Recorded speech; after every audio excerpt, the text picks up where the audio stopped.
الشيطان الرجيم. بسم الله الرحمن الرحيم.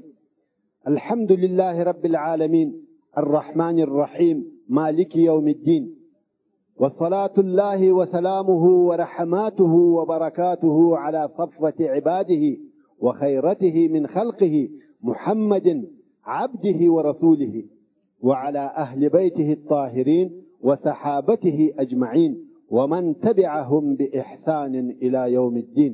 أما بعد، ورونو دغه فتا په باره کې د لمانځه د ترجمې ده. هغه لمونځ چې یو مسلمان یې په یوه شوه روز کې 15 واره ادا کوي، خو متاسفانه بعضې کسان د عربي ژبې سره د نه بلدیت په خاطر د هغه په ترجمه نه پوهېږي. نو ما د خپلو پښتنو ورونو د خدمت په خاطر او د دعا د امید په خاطر دا عزم وکړي چې یوه داسې فته ثبت کړم چې په هغه کې مقام او درجه د لمانځه، فضائل او بعض احکام د لمانځه او ترجمه د لمانځه موجوده وي. وما توفیقي الا بالله. د مخه تر دې چې په ترجمه شروع وکړو، مقام او درجه د لمانځه به بیان کړم. ورونو، اسلام د لمانځه درجه او مقام ډېر لوړ کړی دی او لمونځ یې ډېر زیات ذکر کړی دی.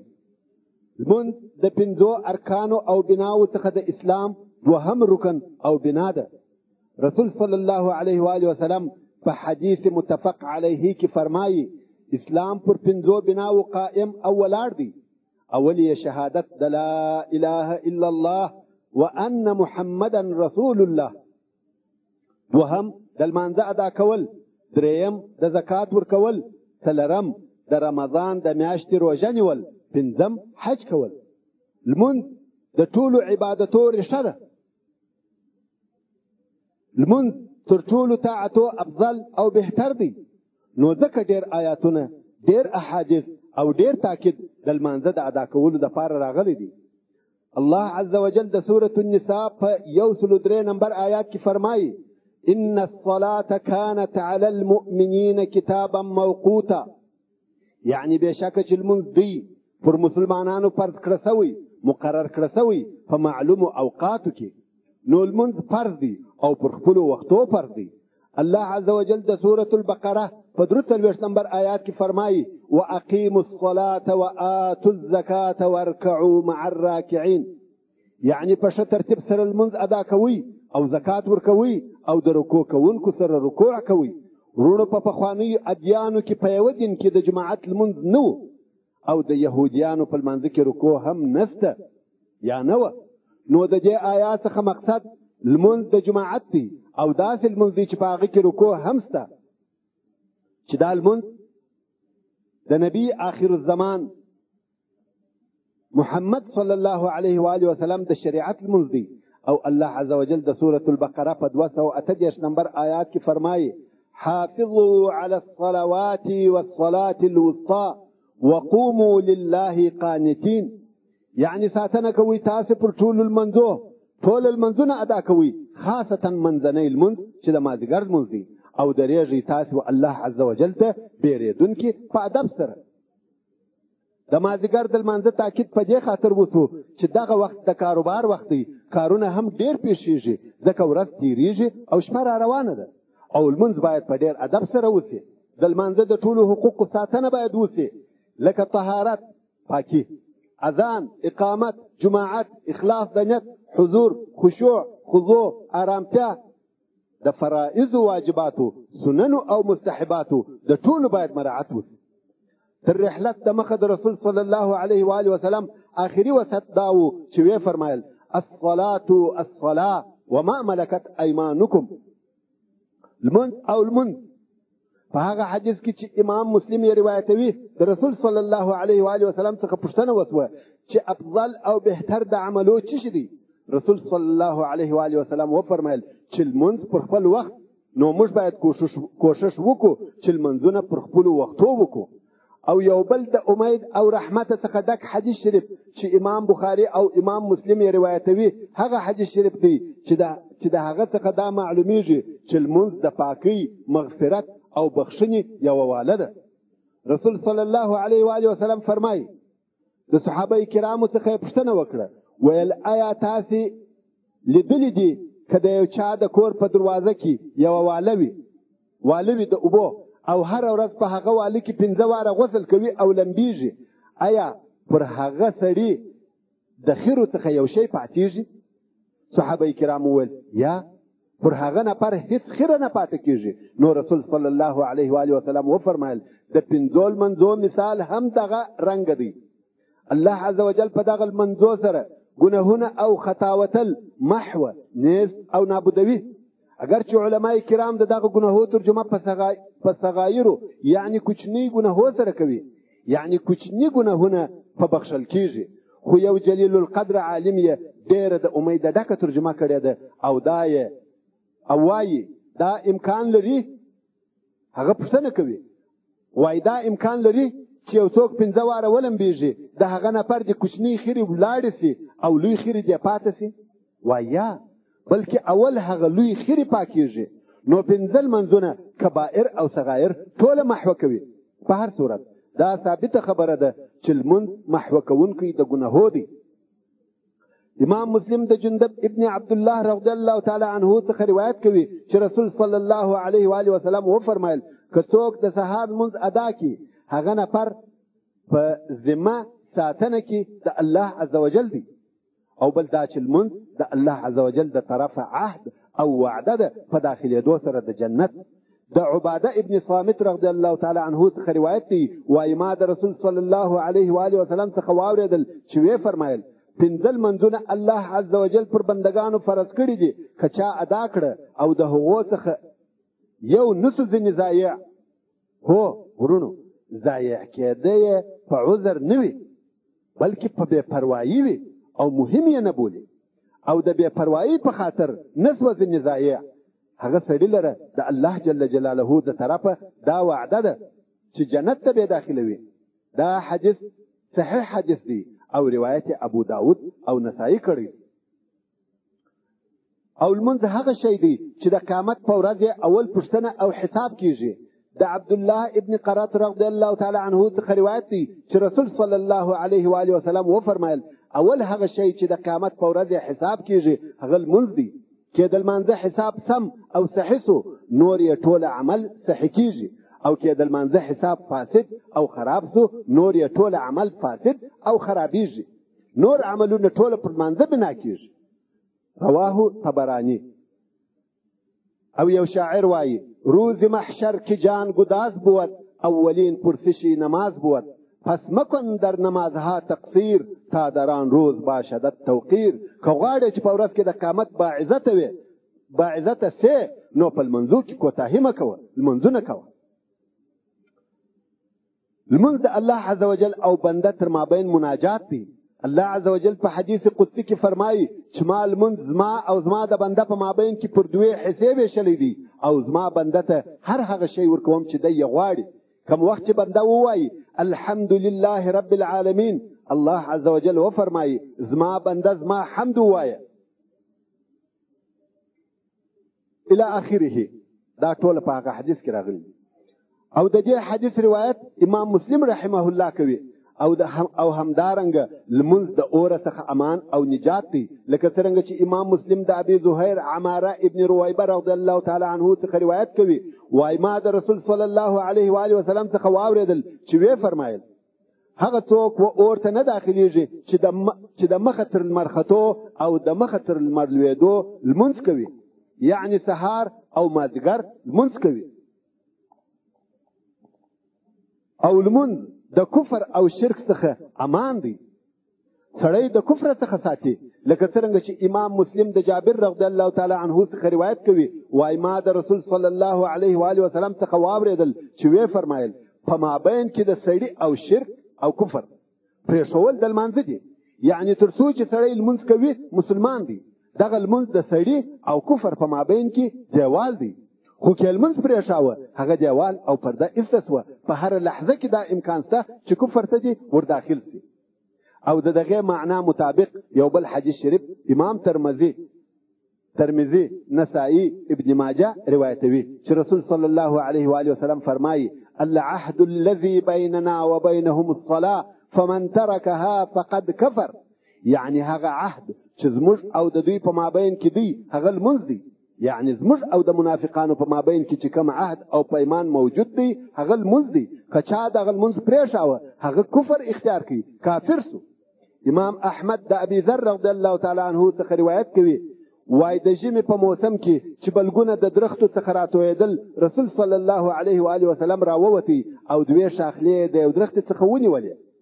ابو ذر وای د هغه شاخلو څخه بلګونه راتویدل، نو رسول صلی الله علیه و آله وسلم راتویل یا ابا ذر، ما ویل لبیک یا رسول الله. نو رسول صلی الله علیه و آله وسلم وفرمایل یو مسلمان بنده چې لمونځ کوي او هغه لمونځ خاص د الله عز وجل د پاره وي، په هغو رضا د الله مقصد وي، ګناهونه داسې ځینې تویېږي لکه دغه بلګونه چې د دغه درخت څخه راتویېږي. ورونو د لمانځه فضایل ډېر زیات دي او د هغه په باره کې ډېر نور احادیث شته چې په دغه پته کې نه ځایېږي. خو اوس به د لمانځه فضیلت په یو بل قسم هم بیان کو چې د توجه وړ دی. هغه دا چې د اسلام 5 بناوې دي، چې اول یې شهادت ان لا اله الا الله وان محمدا رسول الله، مګر دا شاهدی په ټول عمر کې یو وار فرض او لازمي ده. په یو وار ویلو سره د اسلام دغه اول رکن پر ځای کیږي. او بل بنا د اسلام روزه ده، هغه هم په کال کې یو وار فرض ده. او بل بنا د اسلام زکات دی چې هغه هم په کال کې یو وار پر هغه چا فرض دی چې خاوند د نصاب یا معین اندازې مال وي. او بل رکن د اسلام حج دی چې هغه هم په ټول عمر کې یو وار پر هغه چا فرض دی چې امکانات د تګ یې موجود وي، چې نفقه د عیال د تګ او راتګ مصارف او داسې نور شرطونه شته. خو لمونځ د دغه نورو څلورو بناوو څخه مخالف دی. په یوه شوه روز کې 5 واره فرض او لازم دی. کلمه شهادت په ټول عمر کې یو وار، حج په ټول عمر کې یو وار، هغه هم په شرطو، روژه په کال کې یو وار، زکات په کال کې یو وار، مګر لمونځ په 24 ساعته کې 5 وار. دا ولې؟ دا په دې خاطر چې دغه نورې د مسلمانۍ 4 بناوې ټوله په لمانځه کې موجودې دي او د لمانځه په ادا کولو سره هغه هم څه ناڅه ادا کېږي. مثلا شهادت لا اله الا الله محمد رسول الله په لمانځه کې موجود او سته. د لمانځه په هره ناسته کې وایو اشهد ان لا اله الا الله واشهد ان محمدا عبده ورسوله. حج چې په هغه کې د کعبې شریف لیدل، پر کعبه شریفه طواف کول او یا نور داسې اعمال مقصد دی. په لمانځه کې هم د کعبې شریفې و طرف ته کامل درېدل سته. که د مخ یا نور بدن یوې خوا او بلې خوا ته ځینې واړوه لمونځ نسو. نو څرنګه چې کعبه شریفه په حج کې موجوده او داخله ده، دغه رنګه په لمانځه کې استقبال شرط دی او په لمانځه کې هم داخله ده. همدارنګه روژه چې د خوړلو او چښلو پرېښول دي، په لمانځه کې یوازې خوړل او چښل نه، بلکې نور اعمال هم پرېښول کېږي. شاوخوا به نه ګورې، خبرې به نه کوې، دنیوي کارونه به نه کوې او داسې نور ډېر کارونه شته چې ځینې منع یې. نو په لمانځه کې روژه نه بلکې کامله روژه موجوده شوه.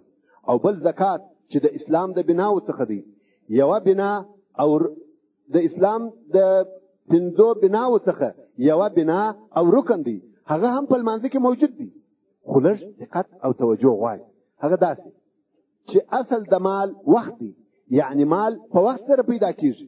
مثلا و یو چاته تنخواه د وخت په مقابل کې ورکول کیږي چې ته به دغه کار ته د سهار د 8 بجو څخه د مازدیګر تر 4 بجو پورې راځې، دونه تنخواه درکوم.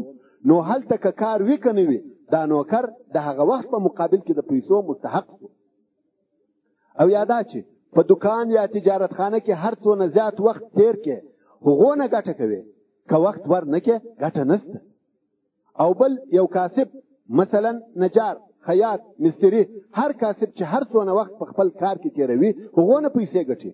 نو که موږ او تاسې دغه وخت د الله عزوجل و عبادت او لمانځه ته ورکوو، ګواه هغه مال مو ورکوي چې په دغه وخت کې مو ګټي، چې دا په خپله زکات شو. نو اوس تر دغه مثالو وروسته موږ ته دا را معلومه شوه چې د مال د ګټلو دپاره اساسي شی وخت دی. که وخت نه وي مال نه ګټل کېږي.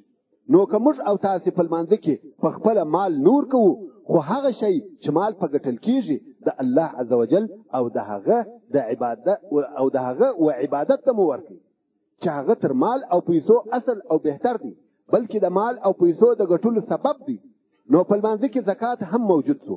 نو اوس موږ ولیده چې هغه مسلمان سړی چې تر لمانځه د باندې نه شهادتین ویلي وه، نه د قرآن مجید تلاوت کړی و، نه تسبیح تحمید تکبیر ویلي وه، هغه سړی هم په لمانځه کې دغه ټول شیان وویل.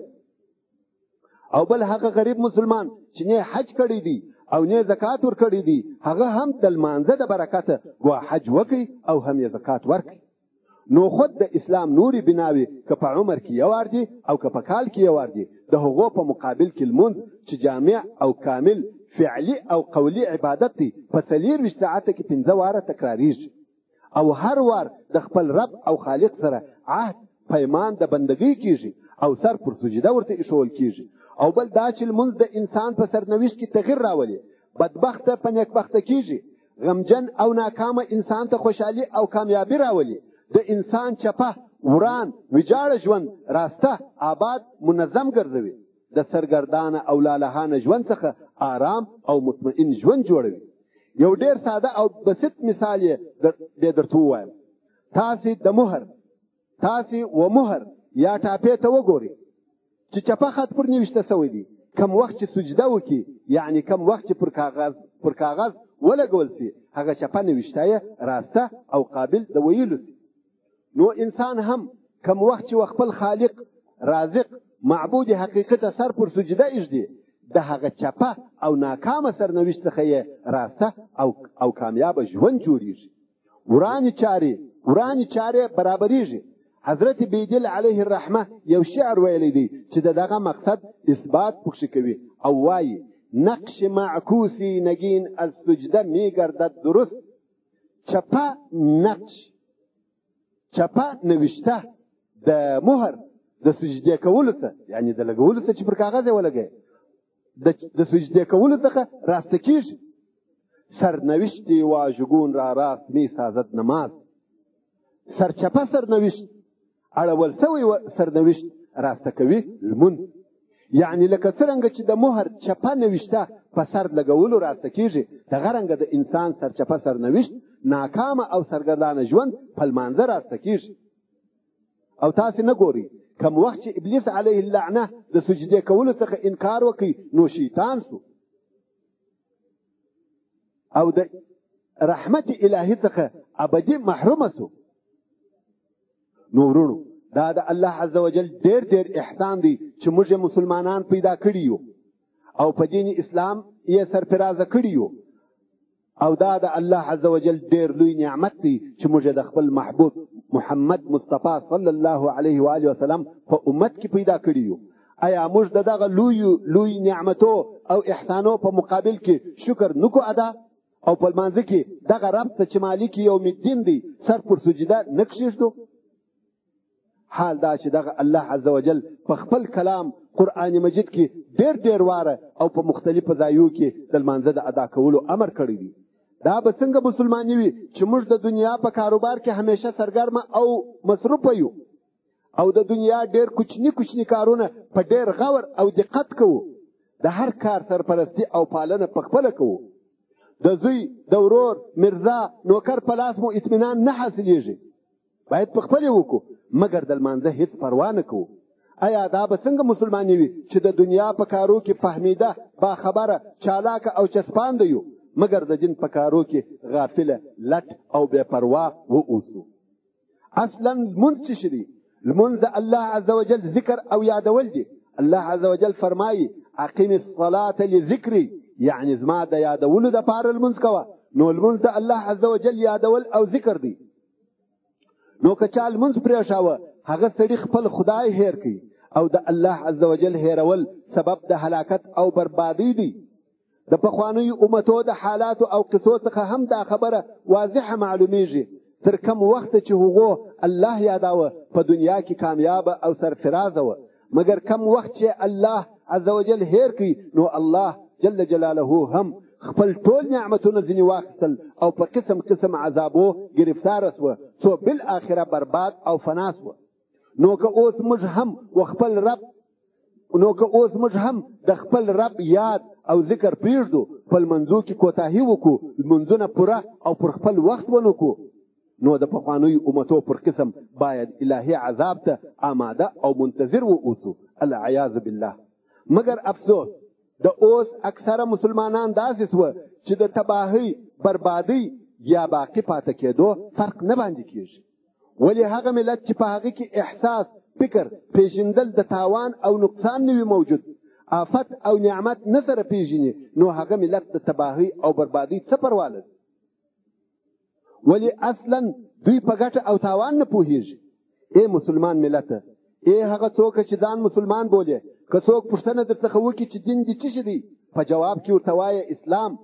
په تذکره، شناخته کارت، ګرین کارت، سټیزن کارت او پاسپورت کې دې لیکل شوي دي مسلم. پر خپل ځان رحم وکړه. د الله عزوجل په احصایه کې، د هغه په حساب کې، د هغه په کتاب کې هم ځان مسلم کړه. د الله د یاد او ذکر مه غافله کېږه. لمونځ مه پرېږده. د ځان څخه شقي او بدبخته مه جوړوه. الهي احکام پر ځای کړه.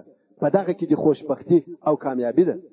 د الهي احکامو د متابعت د برکته د الله د یاد په خاطر یو لږ عدد غریب اصحاب کرام د دنیا پر قوي کفارو غالب شوه.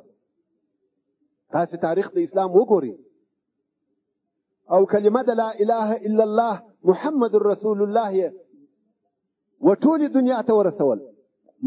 مګر نن د ترکیې د زلزلو څخه رانیولې، بیا د فلسطین تر محرومیته، د کشمیر تر مظلومیته، د شیشان، کوسوفا، بوسنه، البانیا، عراق، الجزائر او داسې نور ډېر اسلامي ممالکو و مصائبو او آفتو ته وګورئ چې ټوله په سبب د هیرولو د یاد د الله عزوجل دي. نو ای مسلمان وروره، وخپل مانځه او یاد ته د الله عزوجل تیار او آماده اوسه چې وخت د لمانځه سي په هر کار چې مشغوله یې هغه پرېږده، ځکه الله جل جلاله تر هر چا لوی، لوړ، قادر او غالب دی.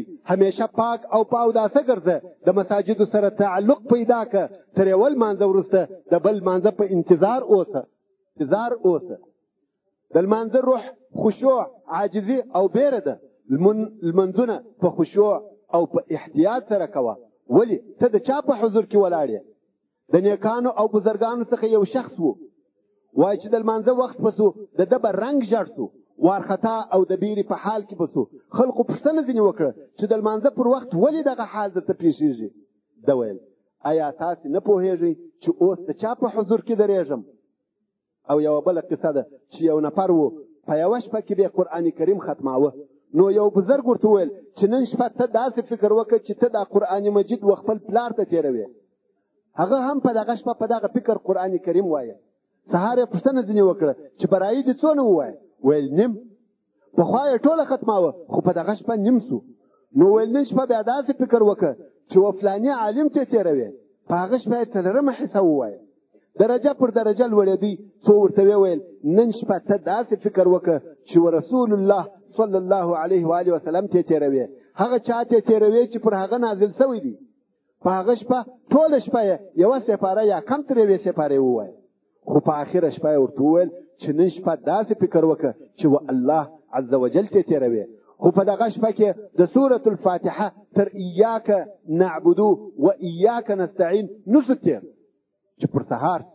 نو ورونو زموږ سره په لمانځه کې باید دا فکر را سره وي چې موږ د چا و حضور ته ولاړ یو، څه ورته وایو، څه ځینې غواړو. د دغه مقصد دپاره د لمانځه په ترجمه پوهېدل حتمي او ضروري دي چې هم دغه پته د دغه مقصد دپاره ټیپ شوې ده. نو اوس چې لمونځ د اسلام دوهمه او ډېره مهمه بنا سوه او لمونځ د انسان او مسلمان د ژوند ضروري او حتمي عمل وګرځېدی او لمونځ په طاعتو او عبادتو کې کامل او جامع عبادت سو، حتی په لمانځه د مسلمان او کافر فرق کېږي. نو دا لمونځ مو باید ده هم وي، فقط د عادت په ډول باید ادا نشي، ځکه لمونځ د ځان دپاره شرایط، ارکان، فروض، واجبات، سنن او مستحبات لري.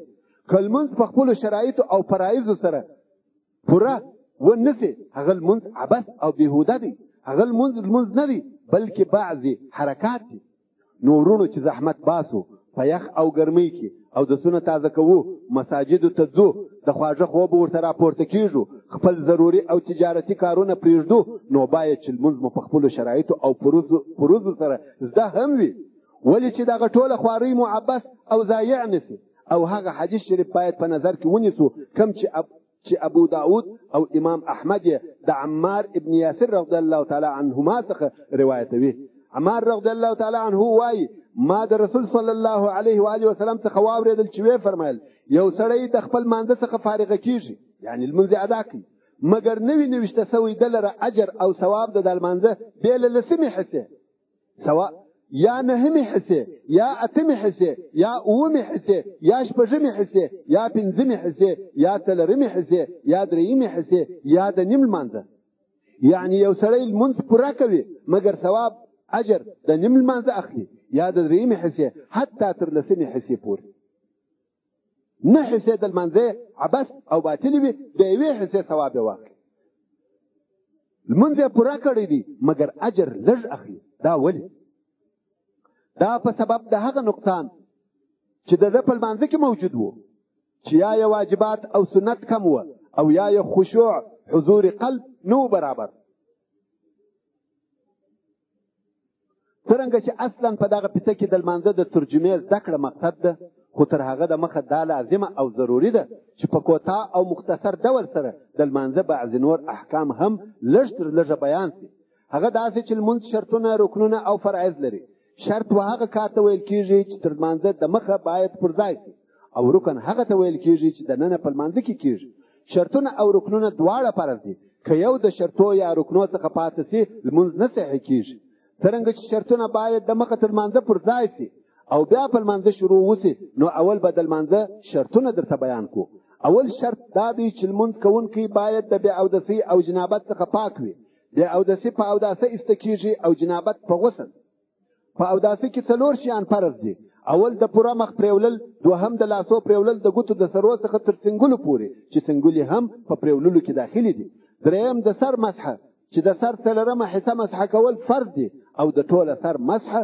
سنت ده څلورم د پښو پریولل دي د ګوتو د سرو څخه تر بجلکو پورې چې بجلکې هم په پریوللو کې داخلي دي د پریوللو په ځایو کې که د یوه وریښته په اندازه یو ځای نه پریولل شي اوبه نه ور ورسېږي هغه اودس نه دی او لمونځ نه پسې کېږي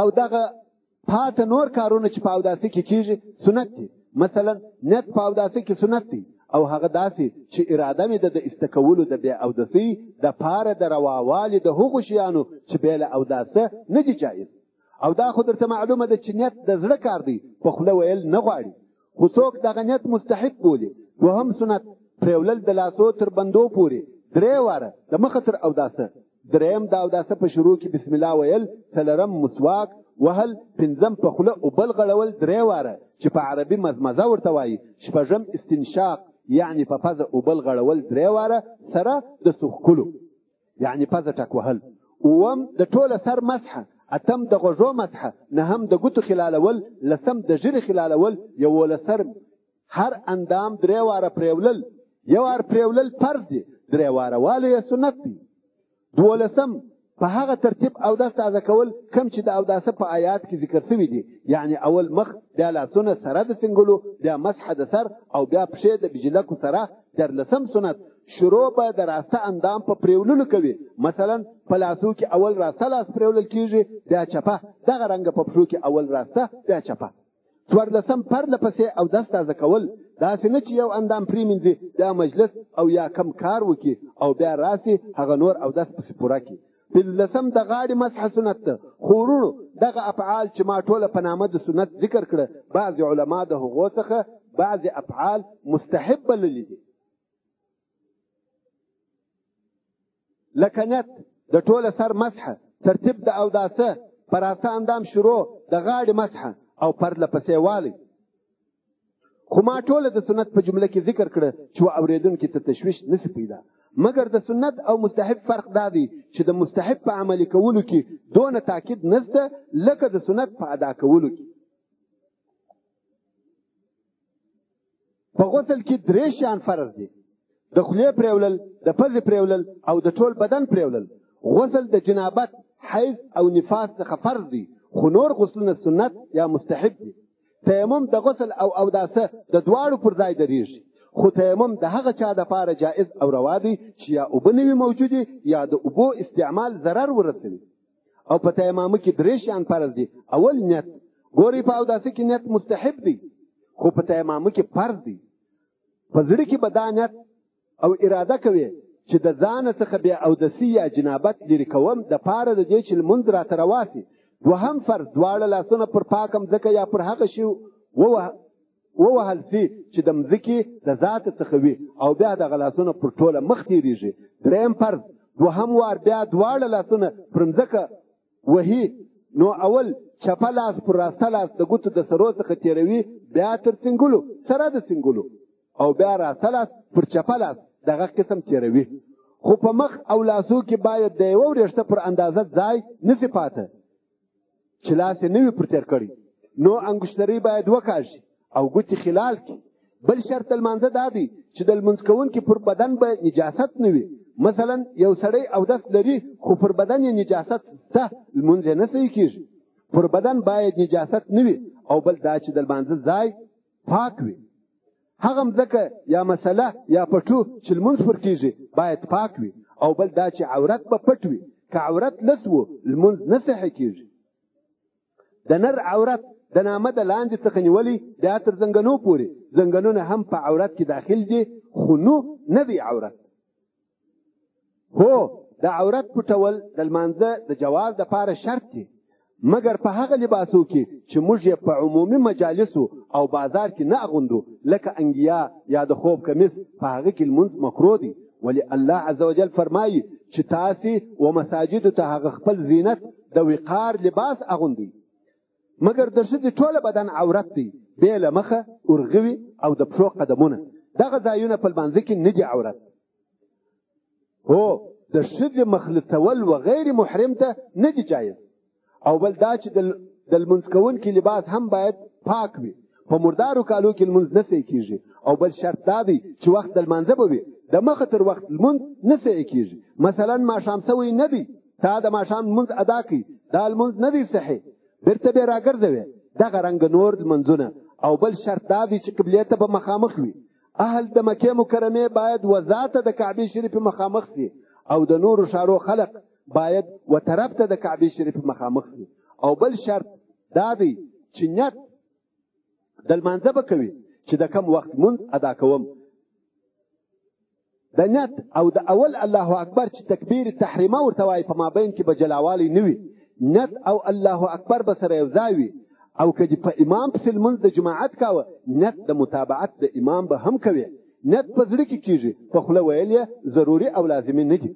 ورونو دا د لمانځه شرطونه وه، خو په خپله لمونځ هغه چې په الله اکبر شروع کېږي او په سلام ختمیږي فرضونه، واجبات، سنن او مستحبات لري.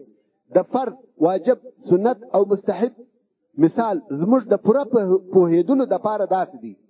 مثلا که لمونځ په مثال د یو تعمیر فرض کو، په لمانځه کې که یو فرض کم سي د هغه تعمیر سره مشابهت لري، کم چې نه پایې لري او نه چت، چې هغه ته تعمیر نه ویل کېږي بلکې کنډواله او خرابه ده.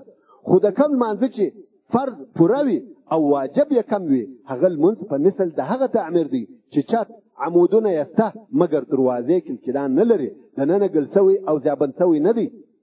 مګر هغه لمونځ چې فرض او واجب یې پوره وي، سنت یې ناقص وي، هغه لمونځ په مثل د هغه تعمیر دی چې چت، عمودونه لري، کلکلان او دروازې لري، دننه ګل سوی دی مګر ګلماله نه ده پر تېره سوی، زیابند سوی نه دی.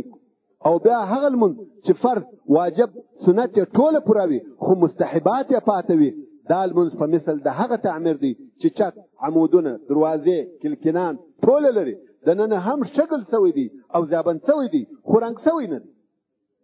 او که د لمانځه مستحب هم پوره سوه، نو په مثل د مکمل ښایسته رنګ سوي تعمیر. اوس نو که د لمانځه د شرطو، رکنو او فرضو څخه یو هم په قصد یا هیره پاته سي، شرطو، رکنو او فرضو څخه، هغه لمونځ نه دی، باید د سره راوګرځول سي. او که د لمانځه د واجباتو څخه یو واجب په قصد پرېښول سي، د دغه لمانځه راګرځول واجب دی. او که یو واجب په سهو او خطا سره پاتې سو، د هغه جبیره په سجده سهو سره کېدای سي او کېږي. سجده سهو څه شي ده؟ سجده سهو هغه دوې سجدې دي چې د لمانځه په آخره ناسته کې پس د ویلو څخه د التحیات چې تشهد ورته ویل کېږي، وراسته طرف ته یو سلام ګرځول کېږي، او بیا په ویلو سره د الله اکبر د هغې ناستې څخه دوې سجدې کېږي. په هره سجده کې 3 واره سبحان ربي الاعلى ویل کېږي، بیا کښیني او د سر څخه التحیات وایي تر وقنا عذاب النار پورې، او بیا دوو طرفو ته سلام ګرځول کیږي، نو لمونځ خلاص. او هغه نقص چې په لمانځه کې راغلی وو د هغه جبیره هم وسوه ان شاء الله تعالی. سجده سهو په څه شي لازمیږي؟ سجده سهو په زیاتولو د داسې کار لازمیږي چې هغه د جنس څخه د لمانځه وي. مثلا د یوې رکوع پر ځای دوې رکوع وکړي او یا درې سجدې وکړي، په زیاتوالي لازمه شوه. سجده سهو په ځنډولو سره د یو رکن د لمانځه لازمیږي. سجده سهو په پرېښولو د یو واجب لازمیږي. مثلا د سورة الفاتحه الحمدلله ویل پاتې سي، یا سورت پرېږدي، یا اوله ناسته پاتې سي، یا تشهد د التحیات ویل پاتې سي، او یا داسې نور واجبات پاتې سي. په خپله د سجدې سهو ادا کول واجب دي. اوس نو د واجباتو څخه د لمانځه هغه کارونه مقصد دي چې بې له هغو لمونځ کېدلی سي، مګر د بې سجدې د سهوې په خاطر غواړي. او سنت هغه کارونه دي چې رسول صلی الله علیه و آله وسلم د هغو پر کولو همیشه توپ کړی دي او بې له عذره یې نه دي پرېښي، لکه سبحانک اللهم، اعوذ بالله، د رکوع او سجدې تکبیرات او مستحبات چې آداب هم ورته ویل کېږي. هر هغه شیان دي چې رسول صلی الله علیه و آله وسلم یې یو وار یا څو واره د هغه فعل کړی دي، خو همیشه توب یې نه دی پر کړی. لکه په رکوع او سجده کې تر 3 واره زیات تسبیح ویل. اوس نو د لمانځه فرضونه 6 دي، که یو د هغو څخه پاتې سو لمونځ نه صحیح کېږي، بیرته بیا د سره راګرځوي. اول تکبیر تحریمه دی چې تکبیرة الافتتاح هم ورته ویل کېږي، او دا هغه اول تکبیر دی چې لمونځ په شروع کېږي. تکبیر تحریمه په دې خاطر ورته ویل کېږي چې په ده سره هغه حلال شیان حرامیږي، لکه خوراک، چشنګ، خبرې، تګ او داسې نور. دوهم فرض د لمانځه ولاړه ده. دریم فرض قرائت ویل د قرآن مجید که څه هم یو آیات وي، د یو آیات قدر پر اندازه فرض دی. څلورم فرض رکوع ده. پنځم فرض سجده ده. شپږم فرض آخره ناسته ده په اندازه د التحیات یا تشهد. دا 6 شیان فرض دي، ادا کول یې حتمي او ضروري دي. بې له یوه څخه د دغه فرایضو لمونځ نه صحیح کېږي. او بیا څو شیان په لمانځه کې واجب دي. د واجب حکم دا دی که یو چا واجب په قصد سره پرېښاوه، د لمانځه بیرته راګرځول پر واجب دي، او که په خطا سره ځینې پاتې سو په سجده سهو سره جبیره کېږي. او د لمانځه واجبات دا دي: اول د سورة الفاتحه یعنی الحمدلله ویل، دوهم یو ځای کول د یوه سورت یا 3 آیاته د قرآن مجید د الحمدلله سره په 2 اولو رکعاتو کې د فرضو، او الحمدلله د مخه تر سورت ویل کېږي. او په ارکانو کې یعنی ولاړه، رکوع، سجده کې آرامتیا واجبه ده، یعنی دونه ځنډ کول چې انسان د هغه خپل حرکت څخه پکې آرام شي. او اوله ناسته واجبه ده. په اوله او آخره ناسته کې التحیات ویل واجب دي، او په لفظ سره د سلام د لمانځه څخه خارجېدل واجب دي. د سهار، ماښام، ماخوستن د لمانځو په 2 اولو رکعاتو کې د امام دپاره په جهر په لوړ آواز قرائت ویل واجب دي. د ماپښین او مازدیګر په پوره لمانځه کې د ماښام او ماخوستن په آخرو رکعاتو کې قرائت قرار ویل واجب دي. د جمعې او اخترو په لمانځه کې په تراویح او د روژې د میاشتې په وترو کې د امام دپاره په جهر قرائت ویل واجب دي. د اخترو په لمانځو کې تکبیرونه واجب دي. په وترو کې دعای قنوت ویل واجب دي. دا د لمانځه واجبات وو چې په مختصر ډول بیان شو، چې په پاتې کېدو سره یې سجده سهو لازمیږي. او اوس به هغه کارونه درته بیان شي چې کول یې په لمانځه کې سنت دي. او سنت و هغه شي ته ویل کېږي چې په کولو یې اجر او ثواب شته. لمونځ په پوره کېږي، په نه کولو یې لمونځ صحیح دی مګر ناقص. بې له عذره یې پرېښول ښه کار نه دی. او سنت د لمانځه دا دي: د تکبیر تحریمه سره د لاسو پورته کول تر غوږو پورې د نر دپاره، تر اوږو پورې د ښځې دپاره، او بیا ایښول د راسته لاس پر چپه لاس لاندې تر نامه د نر دپاره، خو ښځې باید پر ځګر کښېږدي. او بیا ویل د سبحانک اللهم، او بیا اعوذ بالله ویل، او بیا بسم الله ویل، تر سورة الفاتحه وروسته امین ویل، سمع الله لمن حمده، او ربنا ولك الحمد ویل. او ټوله تکبیرونه چې په وخت کې د نقل کېدو د یوه حالت څخه و بل حالت ته ویل کېږي سنت دي. مثلا د رکوع څخه سجدې ته، د سجدې څخه ناستې ته په دغه وخت کې چې الله اکبر ویل کېږي د هغه ویل سنت دي. په رکوع کې سبحان ربي العظیم، او په سجده کې سبحان ربي الاعلى 3 واره ویل سنت دي. خو عام خلق چې د ضا تلفظ په ځا سره کوي هغه باید د سبحان ربي العظیم پر ځای سبحان ربي الکریم ووایي، ځکه عظیم په ځا سره و ډېر سخت او شدید دشمن ته ویل کېږي. او بل سنت دا دی چې په رکوع کې د لاسو ګوتې خلاصې ونیسي او زنګنونه په ونیسي، خو د ښځې دپاره دا کار نه دی سنت، بلکې ښځه به ګوتې نه خلاصوي او په عادي شکل به لاسونه پر زنګنو ایږدي. بل سنت دا دی چې د ناستې په وخت کې به چپه پښه اواره کښېږدي او پر دغه پښه به کښېني او راسته پښه به د ګوتو پر سرو جګه ودروي. البته د ګوتو سرونه به د قبلې و طرف ته کت وي. دا ناسته د نر دپاره ده او ښځه باید دواړې پښې وراسته طرف ته وباسي او پر مځکه کښېني. او په ناسته کې به دواړه لاسونه پر ورنو کښېږدي. په آخري ناسته کې پس له التحیات څخه درود ویل سنت دي، یعنی اللهم صلی، او پس له درود څخه اللهم ربنا ویل سنت دي. د سلام سره و چپه او راسته طرف ته کتل سنت دي. اوس نو که د لمونځ په جماعت وو، اولا د امام باید سلام په نیت د هغه خلقو وي چې د ده وراسته طرف او چپه طرف ته دي، یعنی دا سلامتیا پر دغو خلقو واله. یعنی کم وخت چې راسته طرف ته مخ واړوي د راسته اوږې ملایکې او د راسته طرف خلق او مسلمان پیرانان بیا په نظر کې وي، او چې بیا چپه طرف ته وګوري دغه رنګه ملایکې خلق او صالح پیرانان بیا په نیت کې وي. مقتدی چې وراسته طرف ته ګوري د هغه طرف خلق او ملایکې بیا په نیت کې وي دغه رنګه چپه طرف ته. او امام چې و هر طرف ته وو په هغه طرف کې به امام هم ورسره داخله وي. او که دې یوازې لمونځ کاوه په دواړو طرفو کې به د نیت د ملایکو وي، یعنی زه دا سلام پر دغه ملایکو وایم چې دا زما پر اوږو باندې دي. مستحبات د لمانځه په دې ډول دي: په وخت کې د اول الله اکبر به دې لاسونه د لستونو څخه د باندې وي، د نر دپاره نه د ښځو. په ولاړه کې به د سجدې وځای ته ګورې، په رکوع کې به د پښو مخانو ته ګورې، په سجده کې به د پزې و نرمۍ ته ګورې، په ناسته کې به و ځیګر ته ګورې، د سلام په وخت کې به اوږو ته ګورې. څونه چې دې وس وي ټوخی به بندوې، او د ارژمۍ په وخت کې هم د وس پر اندازه باید خوله پټه کړې.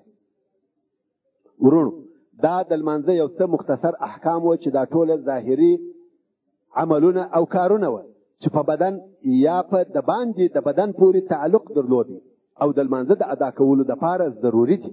اوس نو یو بل مهم شی پاته دی چې هغه په زړه پورې تعلق لري، چې هغه په لمانځه کې خشوع او حضور قلب دی. خشوع نه د لمانځه په شرطو او نه په رکنو کې ذکر شوې ده، ځکه دا خشوع ستا او ستا د رب په مابین کې رابطه ده، دا په زړه پورې اړه لري. شرطونه او رکنونه ټوله د لمانځه د ادا کولو دپاره فرض دي. نو که ته په دغه ټولو شرایطو، فرایضو، ارکانو، واجباتو، سننو، مستحباتو سره خپل لمونځ ادا کړې، هغه د لمانځه فرضیت ستا د غاړې څخه ساقط شو، فرض دې ادا کړه، مګر دا لمونځ دې قبول شو که یا؟ والله اعلم. نو علماء کرام وایي خشوع د لمانځه د ادا کولو دپاره شرط نه ده، مګر د لمانځه د قبلېدو دپاره شرط ده. لمونځ بې له خشوع بې له حضور قلب کېدلی سي، مګر دا چې قبلېږي که یا؟ والله اعلم. موږ نه یو په خبر. نو د لمانځه د قبلېدو دپاره خشوع مهم او لازمي کار دی. اوس نو موږ د خپل زړه حضور څنګه حاصلولی شو؟ ورونو، په لمانځه کې غفلت، پریشانه افکار، ویرانه خیالونه دوه سببه لري، چې یو یې ظاهري سبب دی او بل یې باطني سبب دی. هغه شی چې په ظاهري ډول د حضور قلب معنی ګرځي، هغه په داسې ځای کې لمونځ کول دي چې هلته غالمغال وي، یو څه د لیدلو یو څه د اورېدلو شیان موجود وي. نو په یقیني ډول زړه په هغه شیانو مشغوله کیږي، ولې چې زړه د سترګو او غوږو تابع دی. د دغه قسم تشویش علاج دا دی چې په داسې ځای کې لمونځ ونه کړې چې هلته جذبونکي شیان موجود وي. مثلا ټیپ چالانه ته لمونځ کوې، مجلس کېږي ته لمونځ کوې او داسې نور.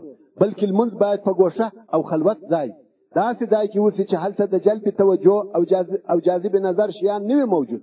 نو به د سترګې او غوږونه د مشغولتیا څخه راوګرځي او زړه به د خپل رب ته متوجه شي. د دغه مقصد دپاره تر ټولو ښه ځای د لمانځه دپاره مسجد دی. او که مسجد نه وي، یعنی هغه ورونه چې په امریکا او اروپا کې ژوند کوي، نو په کور کې باید د لمانځه دپاره خالي خونه اختیار کړي چې هلته ژوږ او د توجه وړ شی نه وي موجود. که فرضاً یو څوک د مجلس په کوټه کې لمونځ کوي، نو هغه څوک قصداً خپل لمونځ خشوع او حضور قلب خرابوي. او بل د باطلو افکارو سبب باطني وي، هغه داسې چې د باندې څخه نه بلکې په خپله د انسان په زړه کې پاشلي افکار او بې نتیجې فکرونه ورګرځي او پر خیالاتو غالبه کېدل او د هغو کنټرولول هم ډېر مشکل او سخت کار دی ځکه هغه د انسان په اختیار کې نه دي. نو د هغو د دفع او لرې کولو دپاره دغه خبرې په یاد کې ولرئ چې خیالات پر دوه قسمه دي. یو دا چې په یو خاص کار د زړه مشغوله وي چې د هغه په خاطر فکرونه درته پیدا کیږي، نو د هغه چاره دا ده چې اول د هغه کار څخه ځان فارغ کړه او بیا په مطمئن او فارغ زړه لمونځ وکړه. مګر بعضې داسې کارونه دي چې په یوه ساعت کې نه خلاصېږي او یا بې ځایه چرتونه او فکرونه دې پر زړه درګرځي چې تا د خپل رب د یاد او ذکر څخه مشغولوي.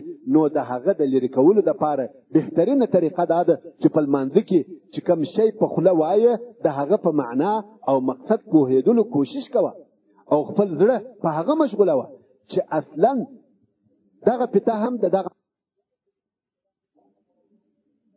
په لمانځه کې کوم شی چې په خوله وایه د هغه په معنا او مقصد پوهېدلو کوشش کوه او خپل زړه په هغه مشغولوه چې اصلا دغه فتح هم د دغه مقصد دپاره ټیپ شوې ده چې مسلمان ورونه په لمانځه کې د پریشانه افکارو څخه راوګرځي او د لمانځه په ترجمه مشغوله شي. که فرضاً بیا هم د یو چا د لمانځه ترجمه نه وي زده، هغه دې خپلې خولې ته متوجه شي چې کوم شی مې ووایه او اوس څه شی وایم. مثلا الحمدلله رب العالمین مې ووایه او اوس وایم الرحمن الرحیم. دغسې د لمانځه تر پایه ورونو معافي غواړم، خبرې مې ډېرې اوږدې کړې. اوس به د لمانځه په ترجمه شروع وکړو او انشاء الله تعالی د ترجمې په بغل کې به د بعضې احکامو یو څه نور وضاحت هم ورسره وکړو. مثلا زه اوس د ماپښین لمونځ کوم. د ماپښین لمونځ 4 رکعاته فرض دی. اول مې اودس، د کالو پاکي، د بدن پاکي، د لمانځه د ځای پاکي، ستر د عورت، دا ټوله پر ځای کړه. مخ پر قبله ودرېدم، په زړه کې مې نیت وکړي چې د ماپښین 4 رکعاته فرض لمونځ ادا کوم. نو وایم الله اکبر، معنا الله ډېر لوی دی. ویل د الله اکبر فرض دی او د لاسو پورته کول د نورو دپاره تر غوږو، د ښځې دپاره تر اوږو سنت دی. بیا راسته لاس پر چپه لاس ایږدم او لاسونه تر نامه لاندې نیسم په داسې ډول چې د راسته لاس بټه او خمچه ګوته به د چپه لاس پر بند راګرځېدلې وي او دا نورې 3 ګوتې به پر چپه لاس اوږدې پرتې وي چې دغه لاس نیول هم سنت دی، خو ښځه به لاسونه پر ځګر نیسي. او بیا وایم سبحانك اللهم وبحمدك وتبارك اسمك وتعالى جدك ولا اله غيرك. ویل د سبحانك اللهم سنت دی او قرار ویل کیږي، که امام وي که مقتدی دواړه به قرار وایي او یوازې د لمانځه په اول رکعت کې ویل کیږي. نو ځکه دعاء استفتاح هم ورته ویل کیږي او ترجمه یې په دې ډول ده: سبحانك پاکیته، پاکی دی وی تعالی، اللهم ای الله، وبحمدک او ستا حمد بیانوم. د حمد څخه مقصد ثنا، صفت، تعریف دی. وتبارک اسمک او ستا نوم بابرکت دی. هر څوک چې د الله جل جلاله نوم یادوي اجر ثوابونه ورکول کیږي، په مال اولاد او ژوند کې برکت پیدا کیږي. وتعالى جدک او ستا شان او شوکت، مقام او عظمت ډیر لوی دی. ولا اله غیرک او بل تا څخه بل هیڅ معبود دی بر حق نسته، بل داسې څوک نسته چې د هغه عبادت کې حق وي او هغه دی قابل د دغه وی چې عبادت یې وسی. چې پوره ترجمه یې داسې ده، یعنی پاکیته ای الله او زه ستا حمد بیانوم او ستا نوم بابرکت دی او ستا شان، شوکت، مقام او عظمت ډیر لوړ او لوی دی او بل تا څخه بل هیڅ معبود ور د عبادت نسته. اوس نو که په امام پسې ولاړ وې پس له ثنا ویلو څخه تر رکوع پورې به پټه خوله سې او که یوازې وې اعوذ بالله او بسم الله به ووایه چې د دغه دوو ویل هم سنت دي او قرار ویل کیږي. اعوذ بالله من الشیطان الرجیم، اعوذ ساتنه او پناه غواړم، بالله په الله سره، من الشیطان د شیطان څخه، الرجیم هغه چې ترټل سوی شړل سوی دی. یعنی زه په الله جل جلاله سره د هغه ترټل سوي شیطان څخه پناه او ساتنه غواړم چې الله عز وجل مې د هغه د وسوسو او غلطې لارې څخه وساتي. او بیا نو بسم الله الرحمن الرحیم، بسم الله شروع کوم په نامه سره د الله، هغه الله چې الرحمن چې ډېر زیات مهربانه دی، الرحیم او رحم لرونکی دی. رحمان او رحیم دواړه د ډېرې مهربانۍ لپاره دي، مګر په رحمان کې تر رحیم مبالغه زیاته ده. یعنی شروع کوم په نامه او ذکر د الله د مخه تر هر شي. هغه الله چې رحمان ډېر زیات مهربانه دی، رزق، صحت او ژوند را کړی دی، پراخ رحمت، ډېر فضل او احسان لري، او هم رحیم دی. الذي وسعت رحمته كل شيء، په هر شي کې د ده جل جلاله رحمت شته. او بیا نو سورة الفاتحه یعنی الحمدلله ویل کېږي. ورونو بیا تکراروم، که څوک په امام پسې ولاړ وي بې له سبحانک اللهم څخه بل شی نه وایي، نه اعوذ بالله، نه بسم الله، نه الحمدلله، نه سورت، فقط د رکوع تکبیر د امام سره وایي او رکوع ته ځي. خو امام او هغه څوک چې یوازې لمونځ کوي دغه ذکر شوي شیان ټول وایي. او په پاته ټولو رکعتو کې دغه حکم دی چې په ولاړه کې د امام سره هیڅ شی نه ویل کېږي، او یوازې نفر که نر وي که ښځه دغه ټوله شیان وایي. اوس نو پس له بسم الله څخه الحمدلله ویل کېږي چې د الحمدلله ویل واجب دي. په خفیه لمنځو کې قرار ویل واجب دي، او په جهریه وختو کې په زوره په لوړ آواز ویل واجب دي. الحمدلله رب العالمين الرحمن الرحيم مالك يوم الدين إياك نعبد وإياك نستعين اهدنا الصراط المستقيم صراط الذين أنعمت عليهم غير المغضوب عليهم ولا الضالين آمين.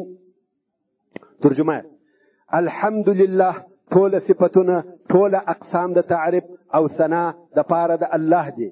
هغه الله چې رب العالمین دی، یعنی پالونکی، تربیه کوونکی د عالمو دی.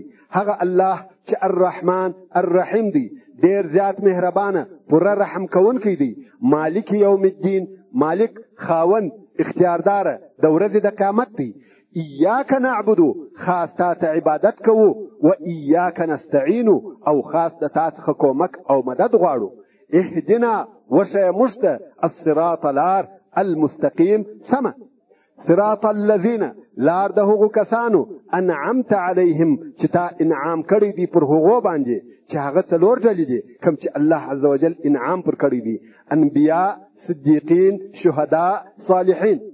غیر المغضوب علیهم، نه لار د هغو کسانو چې پر هغو غضب سوی دی چې یهود دي، ولا الضالین، او نه لار د ګمراهانو چې نصارا دي.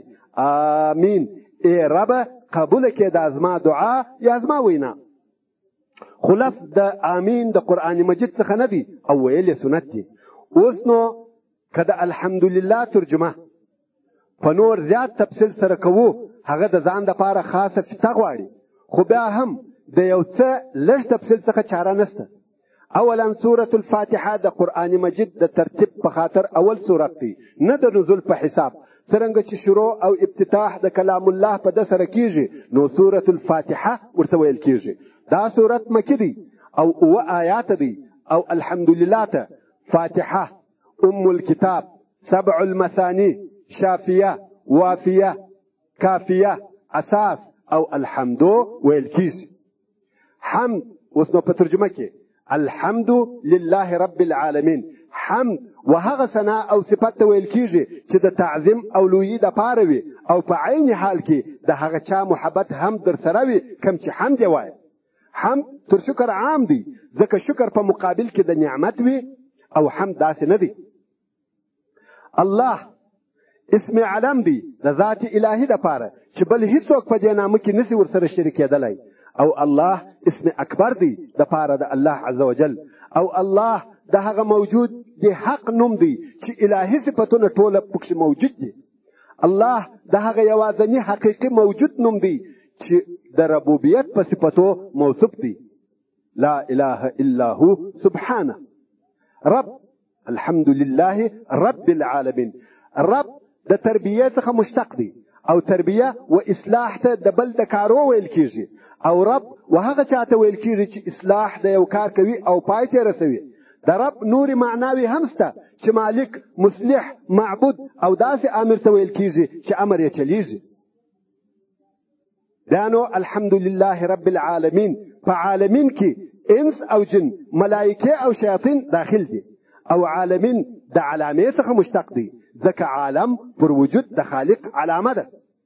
رحمان او رحیم دواړه د الله عزوجل صفتونه دي او د رحمت څخه مشتق دي. په رحمان او رحیم کې د رحمت داسې ترجمې پرتې دي چې په هغه یو کې سته په هغه بل کې نسته او چې په هغه بل کې سته په اول کې نسته. د رحمان معنا لوی عظیم رحمت دی. صيغه د مبالغه ده چې شی ډیر زیات وي دغه لفظ مستعملیږي مګر همیشه توب نه دی ورسره لکه غضبان یا سکران. مګر د رحم په ترجمه کې همیشه توب د رحمت ورسره دی. ولی صيغه د فاعل په دائمي صفاتو کې مستعملیږي لکه کریم او ظریف.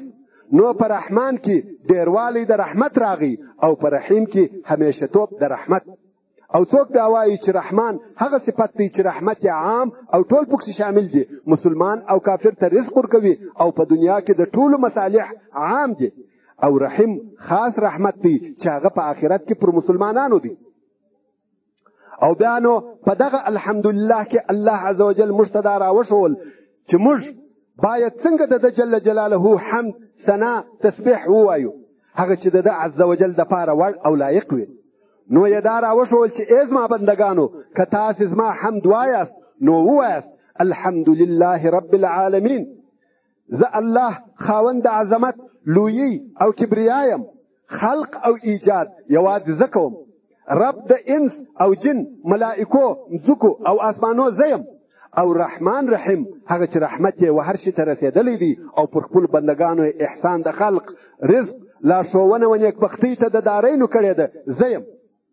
نو دغه رب الجلیل عظیم الرحمه دائم الاحسان رب مالک یوم الدین دی. مالک یوم الدین دی. اختیاردار مالک د حساب او کتاب. اختیاردار د ثواب او عذاب دی.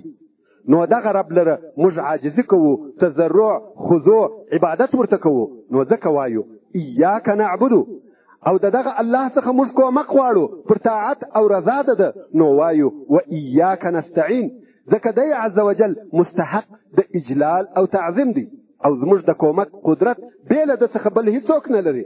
نو د ده جل جلاله څخه طلب د رهنمایي کوو چې موږ و حق او مستقیمې لارې ته هدایت کړي او پر دین اسلام ثابته او قائم کړي. اهدنا الصراط المستقیم. او موږ د هغو کسانو څخه وګرځوي چې د مقربینو پر لارې تللي وي او د هغو کسانو لار راوښیي چې پر هغو یې انعام کړی دی.